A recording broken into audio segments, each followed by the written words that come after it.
যে গান আমার মতন একটা বেঁচে থেকে মরে যাওয়া মানুষকে আবার বাঁচিয়ে দিয়েছিল। এই গান সে গান যে গান আমার মতো হাজারটা ব্যর্থ প্রেমিকের প্রতি রাতের ঘুম না হওয়ার ওষুধ। এই গান সে গান যেই গানে গার্লফ্রেন্ড ছেড়ে চলে গেছে তাতে কি আছে, আমরা জোর গলায় বলতে পারি হয়তো কোনোদিন তুই চাইবি আমাকে, সেদিন তুই অন্য কারো, আমি আকাশে তারার মতো জ্বলবো। আমি বারবার বলেছি তারার মতো জ্বলবো মানে কখনো কিন্তু এই লাইনটাকে ছোটবেলার গল্পের মতো ভেবো না। মরে গিয়ে গুরু কোনোদিন তারা হওয়া যায় না। আজকে মরে যে যায় কালকে কিন্তু দুদিন হয়ে যায়। কেউ মনে রাখে না, 1 বছর পর মনেই রাখে না যে তুমি বলে কোনো অস্তিত্ব ছিল। তাই মনে না গিয়ে বেঁচে থেকে লড়াই করে গুরু স্টার হও। বিশ্বাস করো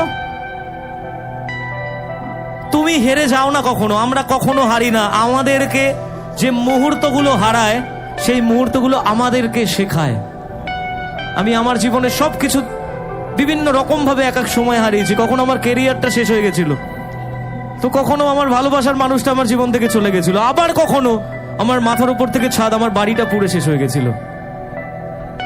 এগুলো কিন্তু এক একটা মুহূর্ত শুধু, কিন্তু আমাদের বেঁচে থাকার ইচ্ছে, আমাদের লড়াই করার ইচ্ছে কোনোটাই কিন্তু মরে যায়নি গুরু। যদি সেদিন মনে করতাম সেদিন মাথার উপর থেকে ছাদ উড়ে গেছিল যে কালকে থেকে থাকবো কোথায়, আর বোধহয় বেঁচে থেকে লাভ নেই, কারণ পরের দিন থেকে তো পরিচয়পত্রটাই ছিল না। কিন্তু পরিচয়পত্র হঠাৎ করে বুঝলাম যে একটা শিল্পীর পরিচয়পত্র তো তার ওই ডকুমেন্টস নয়, তার শ্রোতারা। আপনারাই বাঁচিয়ে দিয়েছিলেন। আবার যখন কেরিয়ারটা শেষ হয়ে গেছিল তখন তো সোশ্যাল মিডিয়ায় মানে আমার থেকে খারাপ বোধহয় আর কেউ ছিল না, আমি সব থেকে খারাপ ছিলাম। কিন্তু ওই যে কালের নিয়ম, আপনি যদি ভুল না করেন তাহলে হাজার শক্তিও আপনাকে শেষ করতে পারবে না, এটা আমি বিশ্বাস করতাম। আর আমি সেই বিশ্বাসের উপর দাঁড়িয়ে আজকে আবার এতগুলো মানুষের ভালোবাসা কুড়িয়েছি। বিশ্বাস করুন, মানুষ শূন্য থেকে শুরু করে, আমি মাইনাস থেকে শুরু করেছিলাম।